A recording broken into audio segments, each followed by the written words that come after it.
It's the Locked On Flyers podcast for Tuesday, October 29th, your daily dose of Flyers news, analysis, and high quality content that's checking in with our guys down in Lehigh Valley. Oh boy.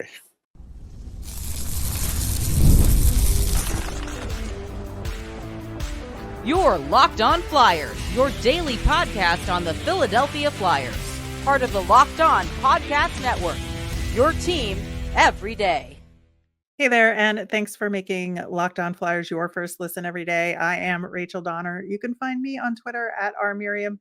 I'm here as always with Russ Cohen, who's on all your favorite social media apps at Sportsology.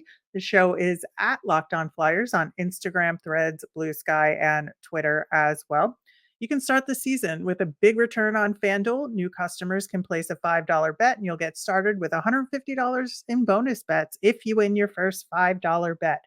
Visit fanduel.com to get started. You can find us over on YouTube or on the SiriusXM app or anywhere you listen to podcasts. Subscribe to get our latest episode as soon as it's available here on the Locked On Podcast Network, your team every day. Russ, the Philadelphia Flyers face the Boston Bruins tonight in part of a very grueling week of games that we talked about on yesterday's show a little bit. And I think, timing is everything in hockey. And the Bruins had been in a really tough spot with 3 losses in a row leading up to their last game. But somehow, of course, against ye old Toronto Maple Leafs, they got it together and won a game. Now, They own the Leafs. I mean, it's they obvious. do. It's ridiculous. It doesn't matter who's in the lineup. They could just put Bruins jerseys on. I know. And they had, switched stuff up. Speaking of, Yes. obviously they shuffled the lines a little bit to face Toronto simply because things just were not working at all. Yeah, Marchand got called out by Jim Montgomery, and he was like, you know what? He's right. And I got to give Brad Marchand credit. Like, he didn't even get mad. No, and the thing is, while all this is going on, Brad Marchand is like being hounded about his possible contract extension, Correct. which he also tapped that down and said, no, not yet, like hold your horses. So Right. I think that maybe that's a little bit of like, you're going to criticize me, a longtime leader of this team. I'm not going to make it easy for you in my contract negotiation. Yeah, I think so. I think everybody's no longer taking that discount that they used to get. So now the Bruins are undergoing real contract negotiations for the first time in like a decade. Yeah, they are teetering on what could be the start of the downturn for Right. that team. And so I think, people thinking about committing there long term have to ask themselves certain questions, right? Yes. Oh yeah, no doubt. I mean, and they've done a lot in the offseason to bolster their lineup for sure. And so ultimately I expect Marchand to sign a 3-year deal and stay there.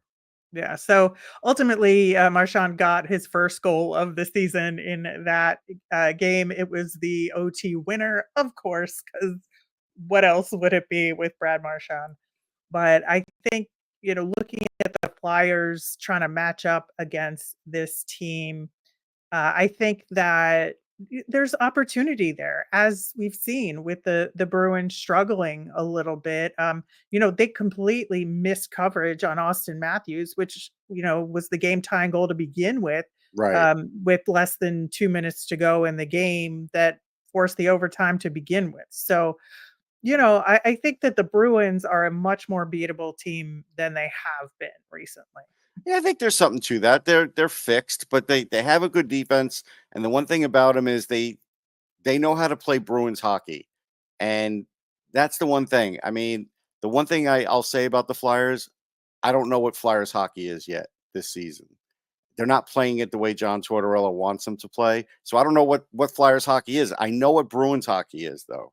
They are 4-4-1 thus far. So that 3-game losing streak was to the Stars, Preds, and Utah. That Stars game, of course, always brings up the Tyler Seguin trade drama, which is never a good thing for them. But they No, did because lose they just to looked idiotic doing it. Like, it was just the right. reasons were dumb. Everything was dumb about it. Right. So they lose to the Stars 5-2, which is kind of a drubbing there, Mhm. and then turned it around against the Leafs, like I mentioned. So is it that they were able to, uh, respond against a rival like the Leafs, and is the Flyers rivalry enough to keep this going for them? I mean, it's something to keep him going, but I think it was more about Marchand coming out and exercising those demons. He gets his first goal. He talks about all the other stuff. He puts everything out in the open. That's always good for a club to sort of be honest that way about what's going on. So I think that's what sort of clearing the air, I think, helped them. Yeah, I think so. And, you look at the Bruins lines that they shuffled around a little bit. I think having Elias Lindholm and Pasta on that top line with Pavel Zacha, I mean, that is a real tough top Oh, yeah. line to match up against. So, like, how do And you it's got even go about size that? too. Yeah, that's the thing. Uh, Now Sean Couturier will definitely play 1C in this one because of the size and, Yeah. starting to do a little better. But again, I just hope they don't fall into the same track and trap and give them 24 minutes this game because those guys are going to play 22 minutes. Like that's where you have to worry a little bit. Yeah, and I think, yeah, obviously their second line with Charlie Coyle and Marchand. Coyle has always been a thorn in the Flyers side here. And so I think that is going to be an interesting aspect, especially because this game is on the road in Boston. And so they're going to be able to get those favorable matchups. Yeah, and Poitras is wicked fast. He is. Yes, I said wicked on purpose. I did. And I will say, you look at the other goal scorers in that game against the Leafs. You have Kostelic was one of them, Yeah. and Kepke was the other one. So Yeah, if I I think remember correctly, John Beecher was problematic too because of his size and that physical fourth ability. line. Yeah. So even like the matchup, fourth line to fourth line is going to be difficult for the Flyers because this Bruins fourth line has some offense to it. Yeah, they gotta hope for Korpisalo and hope for the best. Like, otherwise, I think it's gonna be a tough game. Right, and I'm actually would be willing to put money on it being Korpisalo because, um, the previous 3 games, Swayman was the goaltender, and they're matching up against Carolina on Thursday. Yeah. This is this is a perfect game for Korpisalo to check in for, Yeah. against the Flyers, and not that that's gonna make it a ton easier, but No, but he's it's a lesser than little Swayman. easier. Yeah, it's a little Yeah. easier. He's still a decent goalie. He's an NHL goalie, but he's a little Oh, easier. sure. Sure. So, that would be my supposition that we'll see Korpisalo in net. Yeah. Obviously, we're not sure what the Flyers' goaltending situation is gonna be based on how No. things went over the weekend. So, I'm guessing it's gonna be Ersson, but, we'll see, how things turn out here. I think, as far as, the other kind of matchups, like, obviously, the Bruins' blue line is going to be tough to get through, and I think the Flyers offensively are really gonna have to rely on some of the speed that they have, which they haven't necessarily used to their advantage very much yet. No, I mean, they played a little faster of late because of good passing, not necessarily because of better Mhm. skating. And I just you have to close up some of these lanes that these defense because some of these guys are going to carry the puck up themselves. And so you do have to worry about that. And then when things are going and one of their defensemen has the puck, let's say it's the first line, you got to have somebody covering Pastrnak every minute because he's the guy that Yep. kills you every time. So, there's certain guys now on this team you have to watch out for, and so that makes it challenging. Yeah, I think so. We'll be very interested to see what the blue line looks like for the Flyers in this one and what Yeah, decisions they yeah. make there as well. But it's going to be a very challenging game, but again, a winnable game for the Oh, for Flyers, sure. I think, Yeah, it's winnable. up in Boston. In the meantime, the Lehigh Valley Phantoms had a full weekend of action this past weekend with games Friday, Saturday, and Sunday. We're going to dig into the ins and outs of what went on there and key prospect highlights and all that good stuff coming up next. Get ready to tackle the NFL action with FanDuel, America's #1 sportsbook. Because right now, new customers can bet $5, get $150 in bonus bets if you win. The FanDuel Sportsbook app gives you everything you need to place live bets on the NFL all in one place. So when you get a hunch in the middle of the game, you can check out the latest stats, view live play-by-play, and so much more on the same page where you place your bets. I would go for the Texans over the Jets. Just visit fanduel.com to join today. You'll get started with $150 in bonus bets if you win your first $5 bet. That's fanduel.com. Never waste a hunch and make every moment more with FanDuel, an official sportsbook partner of the NFL. Some of the best concerts of the year take place in the fall, and it's my favorite time to head to a show. Game Time has a new feature called Game Time Picks that makes getting tickets for your favorite live events even easier. Game Time Picks filters out the fluff to show you incredible deals on great seats so you don't have to waste time searching through thousands of tickets.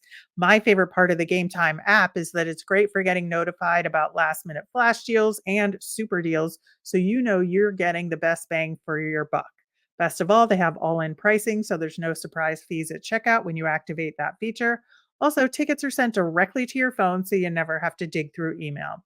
Download the Game Time app, create an account, and use the code LOCKEDONNHL for $20 off your first purchase. Terms apply. Again, create an account and redeem with the code LOCKEDONNHL for $20 off.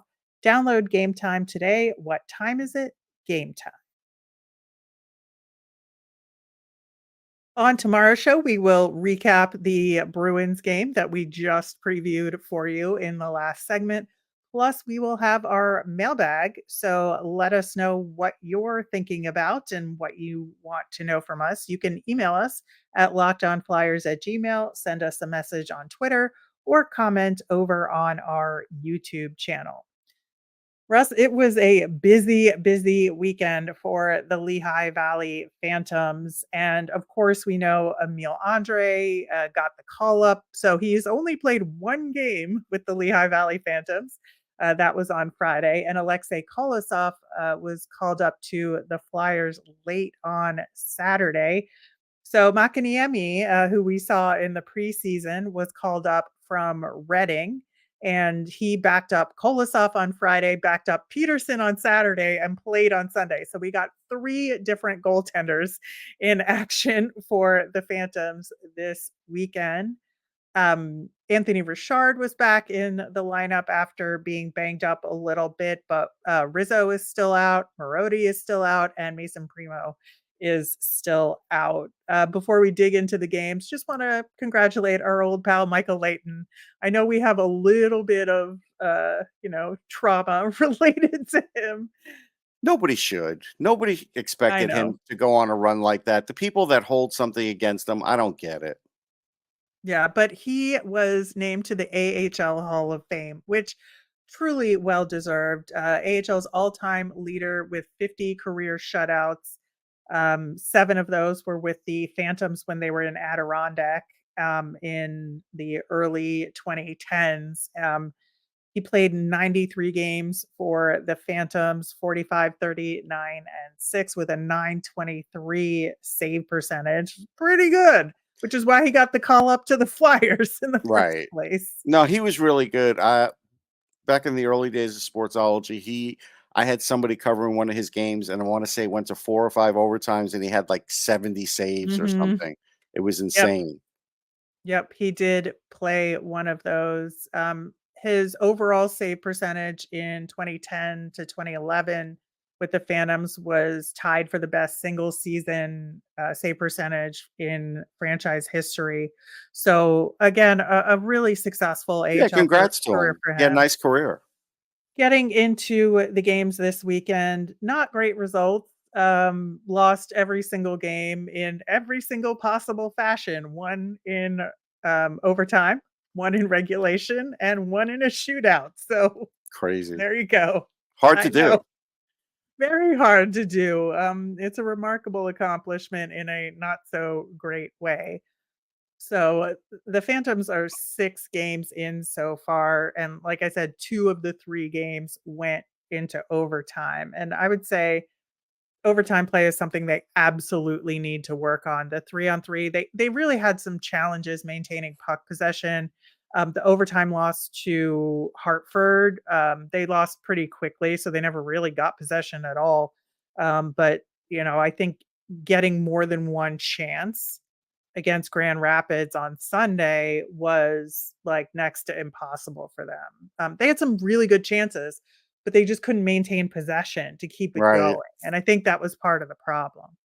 Yeah, I just think overall, offensively, they're not doing well.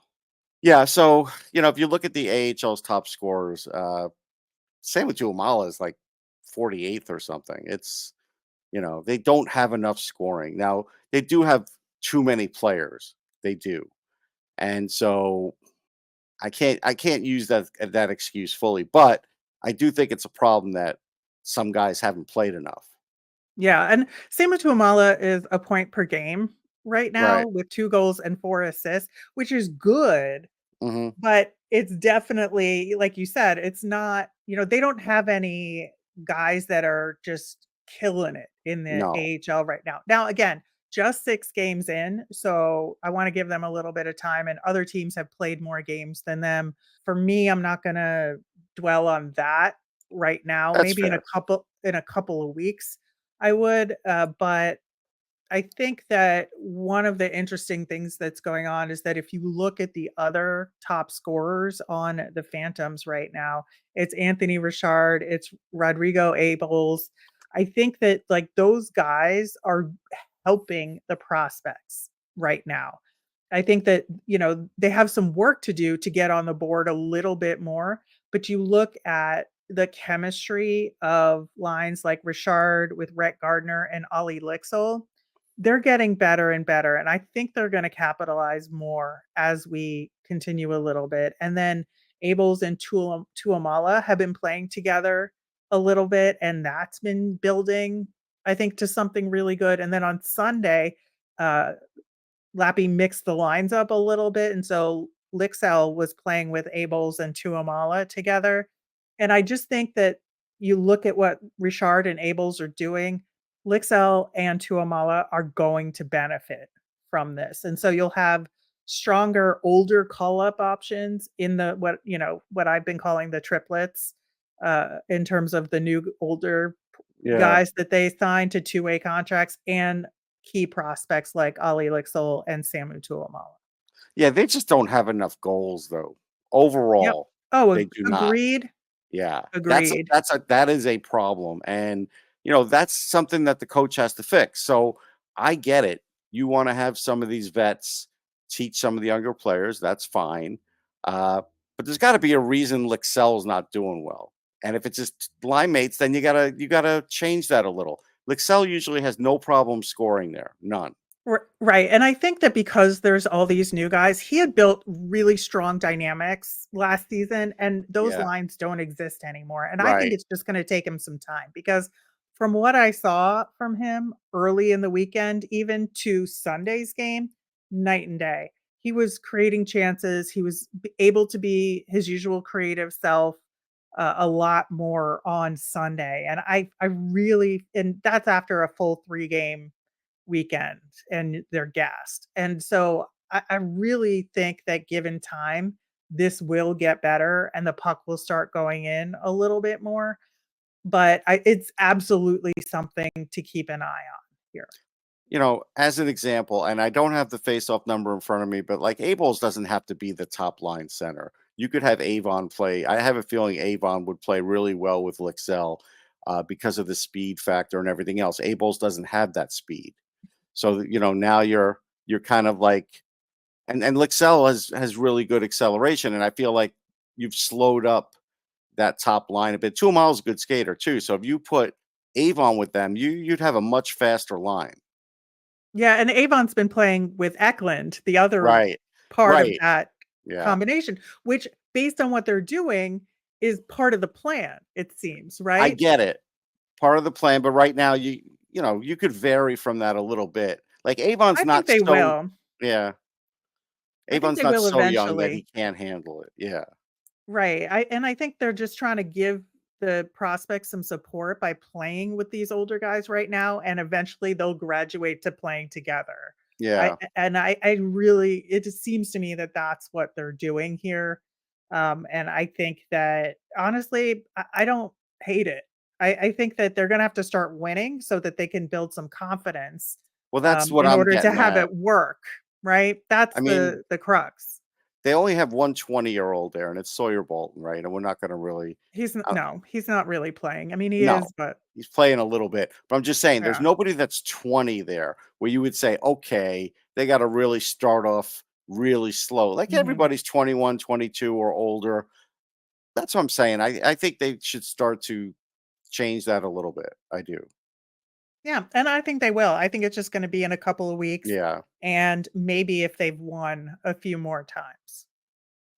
Yeah, I think that's fair. I mean, everybody's practically a minus. The ones who aren't, it's probably a miracle that they're not. Yeah, I would say so. The other thing, is that Grand Rapids, who they played on Saturday and Sunday, is an extremely good team They and, are. have, like, one o one of the best, if not the best record in the AHL right now. So and the skill is, like, obviously better when you watch them. So, they struggled against this team, and the fact that on game 3 in a 3 games in a row weekend, that the Phantoms looked good on Sunday was a big deal. They had Right. some really strong stretches of play against the Griffs, and I was very impressed with their game on Sunday despite how it turned out. So, I think there's stuff to build on here despite the 3 losses. Yeah, I mean, look, I get Sebastian Kos is a stud, but that first game, like you're facing a stud, right? He's got a 954 save percentage. Like what you're facing. But that first game, they fell behind 2-0 quick. I mean, it was quick. And you have a Mhm. great goalie in net. That's something this team can't afford to do. They're not going to be great from, coming back from, let's say, 3 goals or 2 goals even. No, and Kosa didn't play on Sunday, so Right. that there was that too. There's that So, too. all right, we've got some more players we need to talk about who are, some of the top Flyers prospects, and we will do that coming up next. Prize Picks is the best place to get real money sports action. Join over 10 million users and sign up today. Prize Picks is the best way to win real money this football season.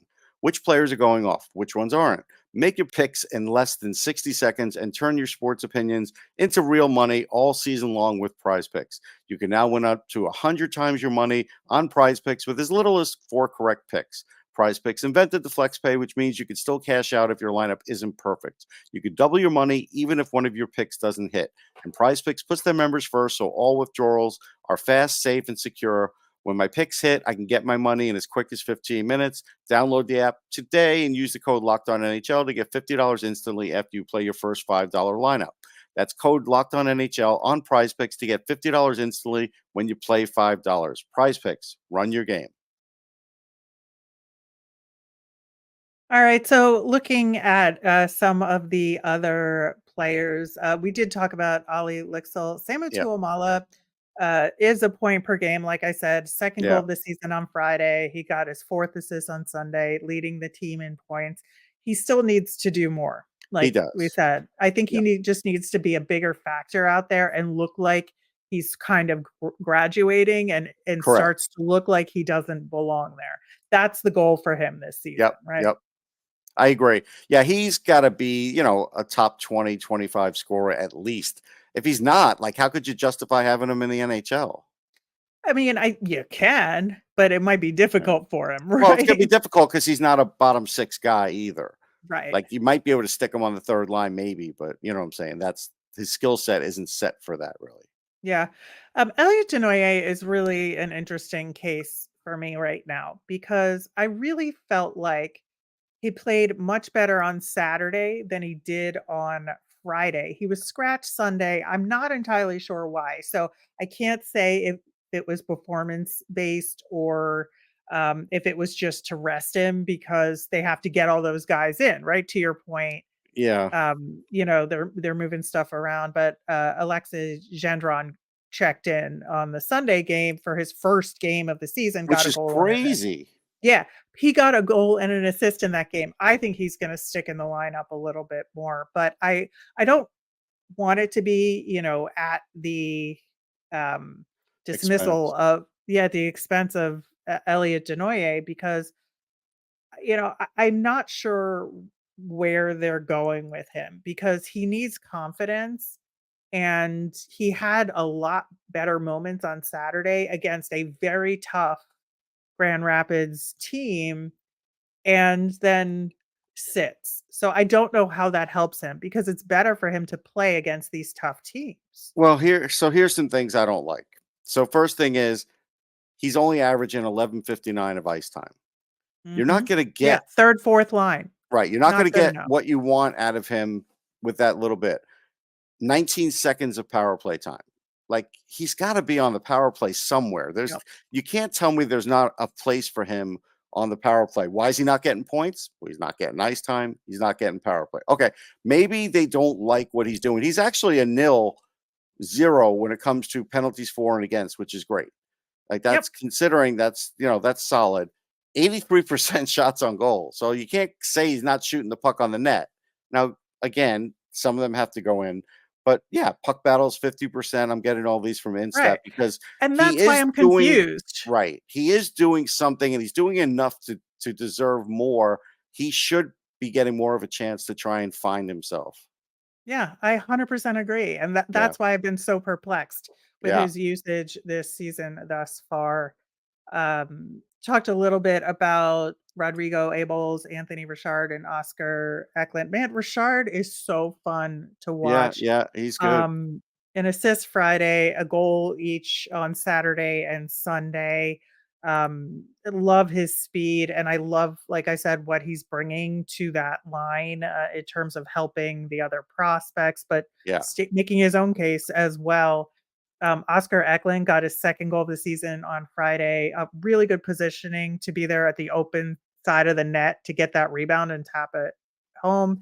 He was a shot blocking machine on Sunday, which he had Yeah. to be That's because it's Grand yeah. Rapids. Yeah. So I really just think that those guys are really gonna help the team in the long run.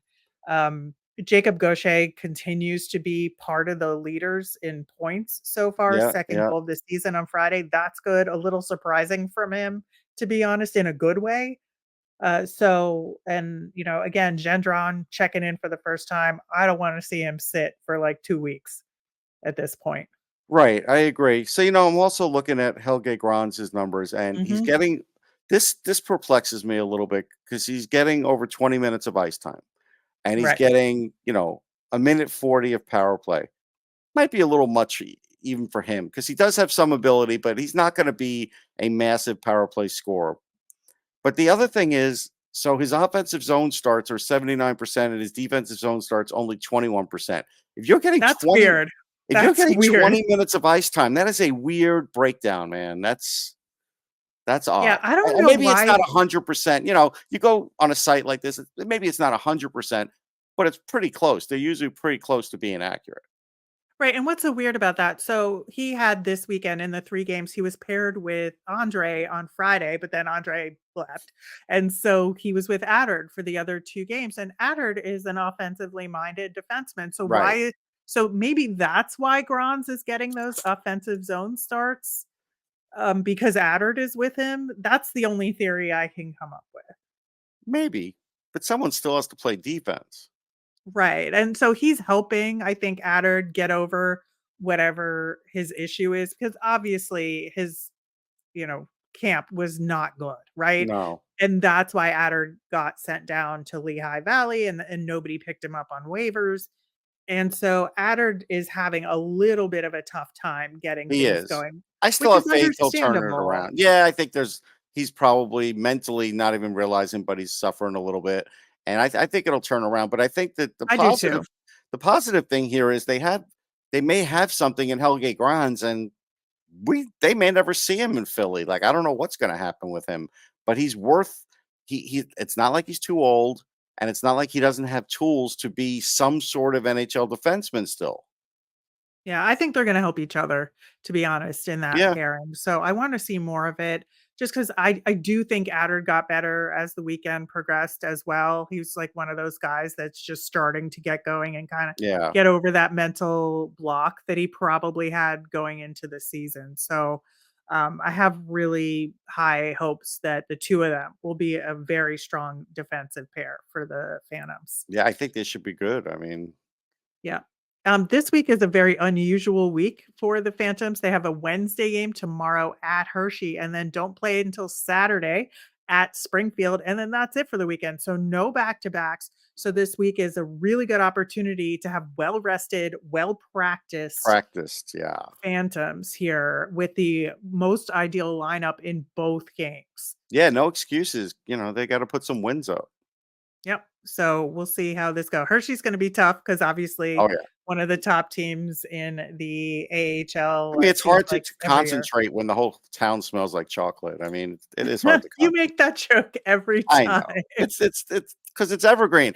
Name me another town in the United States that smells like chocolate. You know what's funny? Like Buffalo smells like cereal. I forget the name of the cereal now, but there's a Uh, cereal plant there, and it smells like that cereal. No place else smells like chocolate like that. yeah. I used to have Yeah. a chocolate factory literally right down the block from me that just made like cocoa, and you would smell the cocoa on like one particular night. It's distracting. All right, I will take your word for it. That will do it for today's show. We will be back tomorrow to talk Flyers versus Bruins and get our mailbag segment. So let us know your questions on Twitter at Locked On Flyers. You can email us at lockedonflyers@gmail or comment over on YouTube. I'm Rachel. I'm on Twitter at rmiriam. That's RMIRIAM. I'm Russ. I'm at Sportsology, SPORTSOLOGY.